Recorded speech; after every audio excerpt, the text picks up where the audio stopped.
X-ray imaging provides us with contrast of internal structures based upon radio opacity.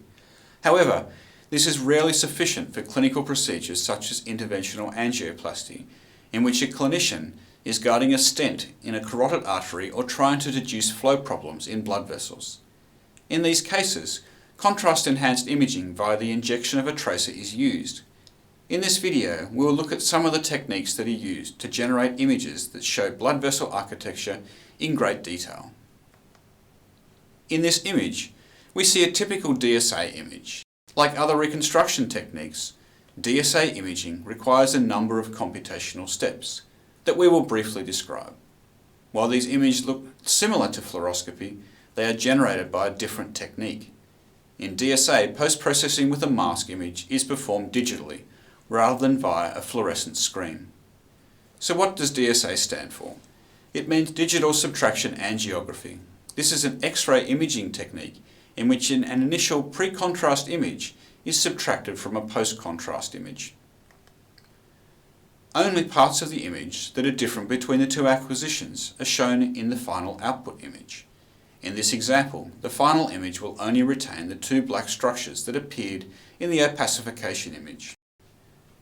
Let's go through each of the steps with a real example. The typical process is first to acquire a normal image, also called a mask image, that we can see on the left. This image is stored in memory, and then a second image is acquired once contrast has been injected. This second image is often called the opacification image. In the simplest sense, these two images can then be linearly subtracted from each other on a pixel per pixel basis to create an output image. In this example, we have used a linear subtraction method, as it is easy to demonstrate. In the real world, X-rays penetrate tissues non-linearly, and in order to compensate for this, we would calculate the natural logarithm on a pixel by pixel basis for each of the images before subtraction. This process can then be applied for a time series of images in which each of the subsequent images are processed using the same initial mask image. This process is often used when performing image-guided surgery. In order to reduce noise during a time series of images, it is common to use a temporal filtering method. In this method, only features that are common in 3 or more adjacent subtraction images are displayed. The main advantage of this method is that it is very effective at reducing the effect of artifacts. A common problem in DSA is when a patient moves between the initial mask image and the following opacification image.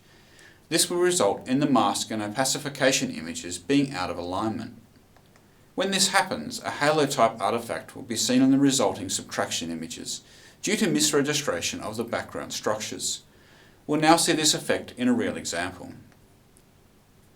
Here we can see the halo effect in the upper bones of the hand.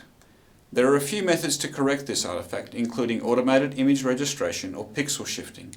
However, a more pragmatic approach is to simply reacquire a new mask image in the new orientation.